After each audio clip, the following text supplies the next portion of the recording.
Este é um momento importante e um grande desafio. Trago 22 anos de experiência no jornalismo investigativo para este programa.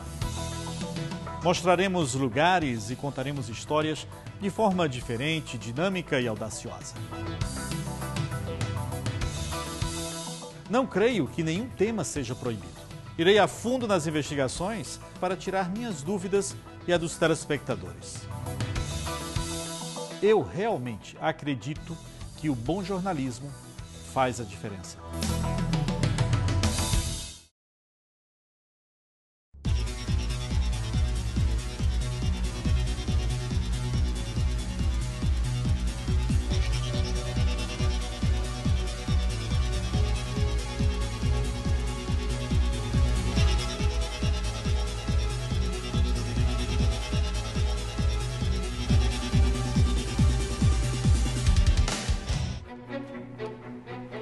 Boa noite. A grandiosidade do sistema penal brasileiro não deixa dúvidas de sua incapacidade de recuperação dos apenados. Os problemas que vivem os presos e aqueles que os vigiam já não surpreendem.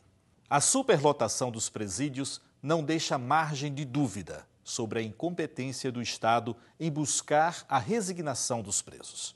Sabemos que todo e qualquer ser humano tem seus direitos.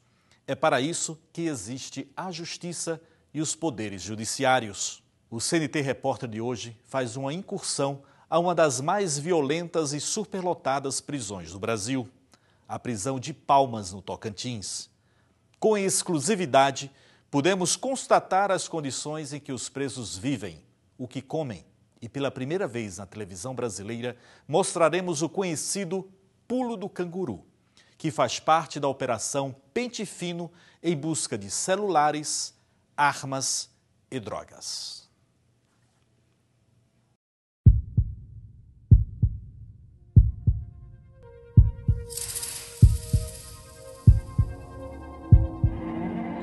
Não tem uma ventana, não tem nada, rato andando no corredor aí, passando por cima de nós. O mundo possui hoje cerca de 9 milhões de detentos e metade deles está nos Estados Unidos, China e Rússia. A população carcerária no Brasil praticamente quadruplicou nos últimos 8 anos, passando de aproximadamente 114 mil para quase 500 mil presos. No estado do Tocantins, com o sistema carcerário falido e sem cuidados há 8 anos, a lotação das cadeias desrespeita as regras mínimas para o tratamento dos presos. Liberar simplesmente os que já não têm por que estarem presos não é a saída. O emprego e o acompanhamento são fundamentais. A realidade não é desse jeito, a gente precisa de uma oportunidade.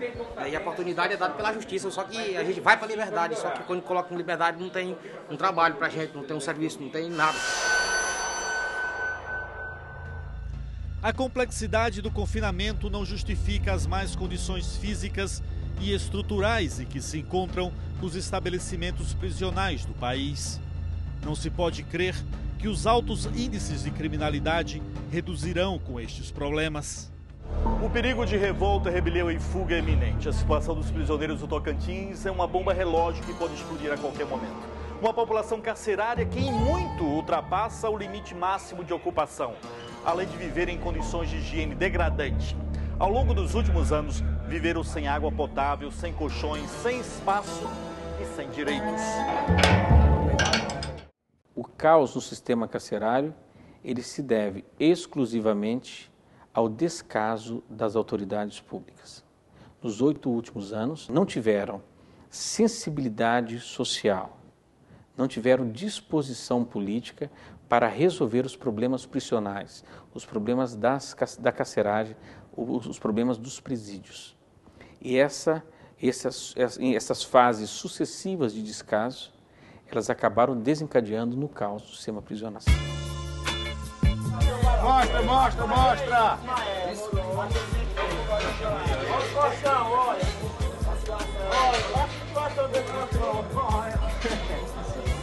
É um dormindo em cima de adredom. Remédio não tem, colchão aqui, nego dorme aqui no chão.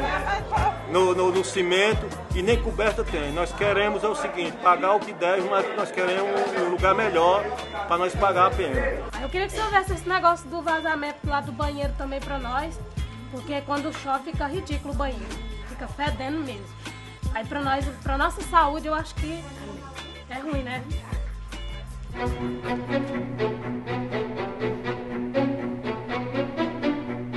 São inúmeras as reclamações, desde a superlotação carcerária,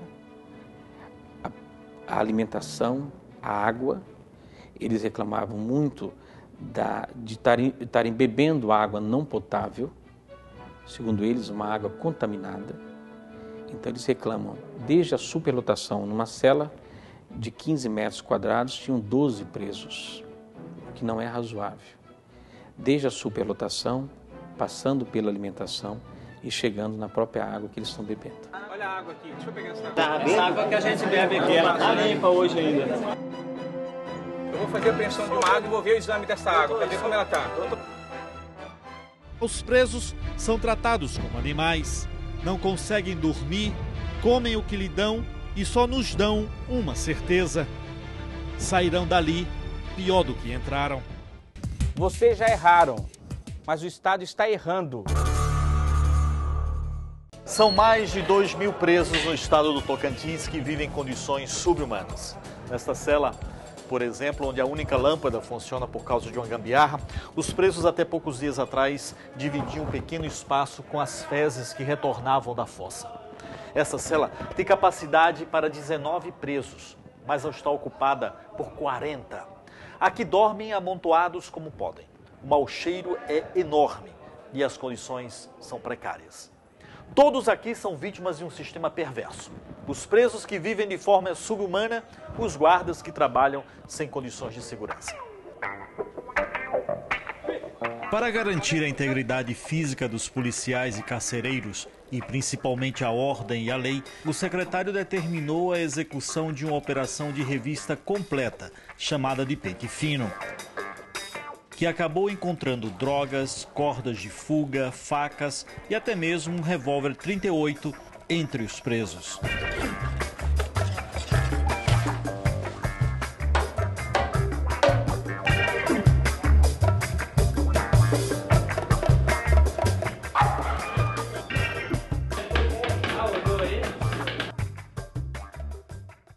Pela primeira vez na televisão brasileira, fomos autorizados a filmar a Operação Pulo do Canguru, onde os presos são obrigados, depois de despidos, pularem de cócoras para que caiam aparelhos celulares envolvidos em camisinha, que tenham sido escondidos no ânus.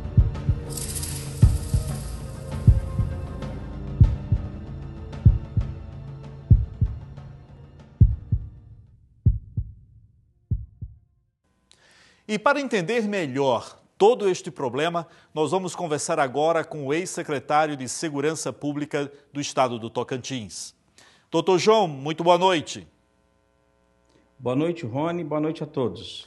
Eu gostaria de entender e saber da sua opinião se há ou não uma solução para esse problema do sistema prisional brasileiro. Há saída? Há uma solução. Essa solução é complexa, mas existe sim. Quais seriam os primeiros passos a serem tomados? Os primeiros passos, os governos precisam se preocupar com a superlotação. Depois nós precisamos criar disciplina dentro dos presídios. Os presos precisam se submeter a horários, a regras e precisam trabalhar. Eles precisam se qualificar e capacitar para o mercado de trabalho. Então, o preso precisa se submeter a dois momentos na educação. O primeiro momento é uma educação regular. O segundo momento é uma educação profissionalizante. Ele precisa trabalhar o dia todo, durante todo o período que ele permanece na prisão. Outra questão também que precisa ser avaliada diz respeito às visitas de presos e à humanização da execução da pena. Nós precisamos ser implacáveis na repressão, implacáveis quando prendemos as pessoas, os criminosos, mas precisamos ser humanos na execução da pena. O certo é nós tirarmos os policiais que têm uma formação repressiva dos presídios e colocarmos sócio-educadores. Perfeito. Se nós criarmos... Sim. Não, lamentavelmente, doutor João, o nosso tempo já chegou ao fim. Eu agradeço muito a sua participação diretamente de Brasília. Muito obrigado, tenham todos uma boa noite. Boa noite. Que tipo de homens se quer reeducar com este atual sistema? Alguns? Só os brancos? Os pardos? Negros? Nenhum? Fico com esta última pergunta. Tenham todos uma boa noite e até a próxima semana.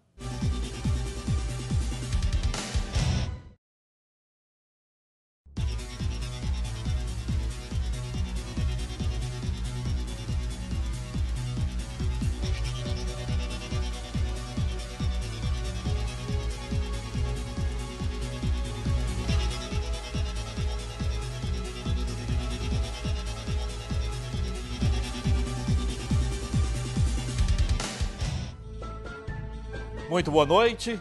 O Egito ainda guarda segredos que não foram revelados. No sul do país, a cidade de Luxor é o maior museu ao ar livre do mundo, que abriga diversos sítios antigos como o Templo de Karnak e o Vale dos Reis.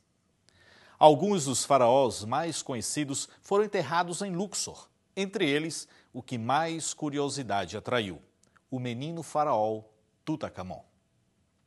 O faraó mais jovem da história egípcia e foi assassinado aos 19 anos em condições misteriosas.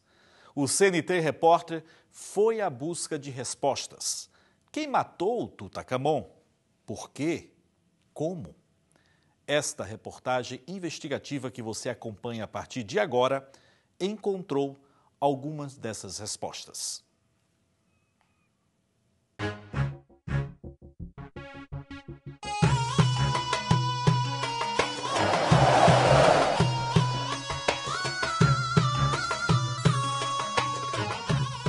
Aqui em Luxor, desde a época dos faraós que se dava extrema importância ao rio Nilo, e para se proteger das inundações, os egípcios desenvolveram a engenharia e a arquitetura na criação de barragens, diques e canais de irrigação para se beneficiar das cheias que acontecem anualmente.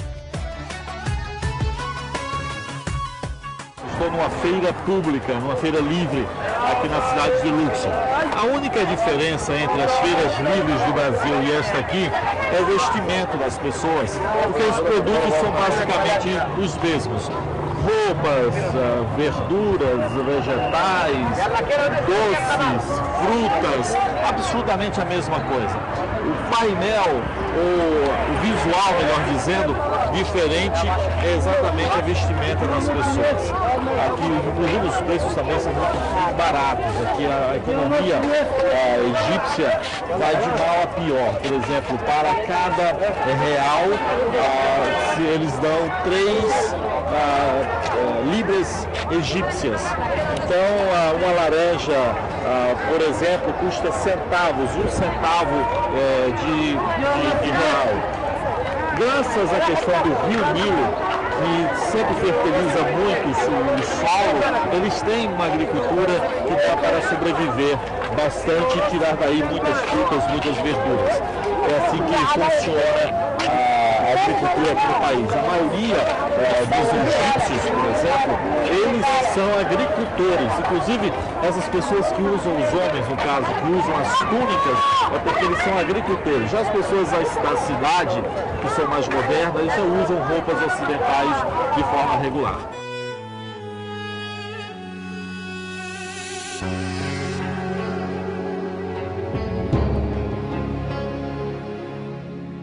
O rio Nilo dividiu a cidade de Luxor ao meio.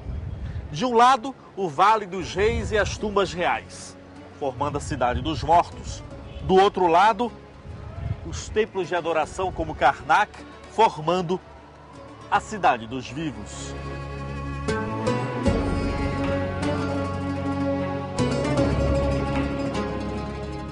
Luxor também era conhecida como a cidade dos 100 portões, sendo o principal deles o portão do Templo de Luxor. Naquela época, existiam muitos deuses, eram politeístas, e por isso mesmo, como não existia um deus específico, eles faziam templos para adorar o deus Sol, o deus Lua, o deus Estrelas, e também cada faraó era considerado um deus.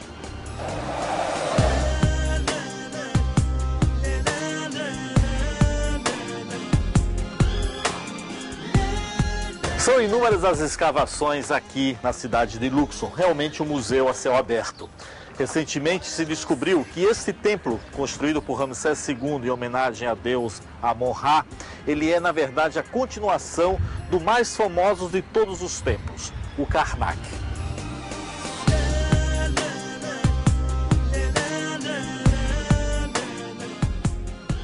Quando Napoleão Bonaparte visitou essa região do Egito, ele recebeu de presente um obelisco, que está colocado lá na Praça de la Concórdia, em Paris. O outro ficou aqui, na entrada do templo Amon-Ra, no centro da cidade de Luxor.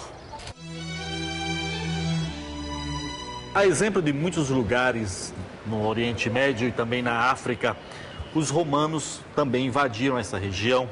E para que vocês tenham ideia, o dano que causaram, por exemplo, esses aqui são hieróglifos, que era o livro sagrado que foi feito exatamente depois que entrou em crise e as pirâmides deixaram de serem construídas.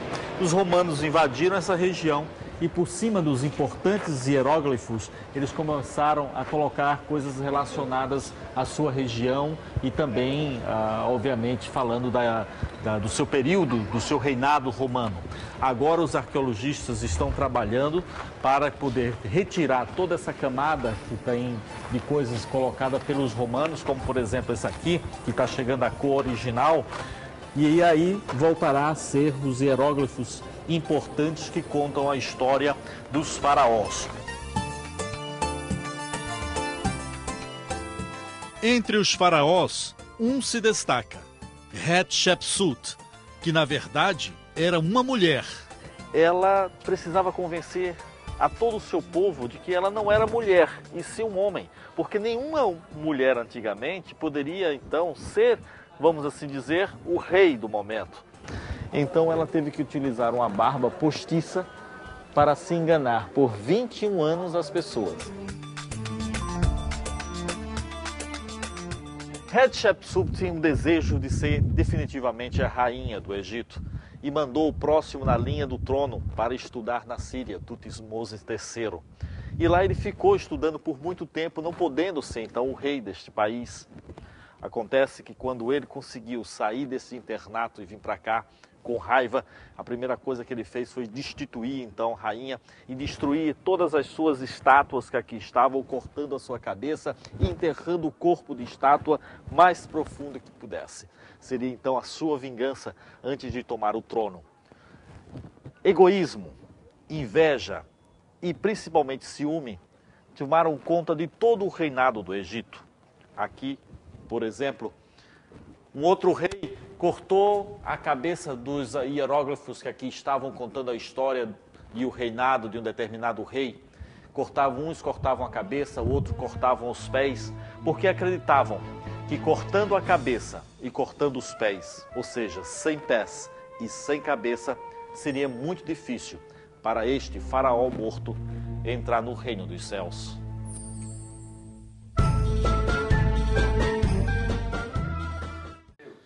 As escavações e descobertas não param no Egito. Novos segredos haverão de ser revelados. E apesar de toda a crise política que o país vive, os historiadores continuam trabalhando sem parar. Tenham todos uma boa noite e até a próxima semana.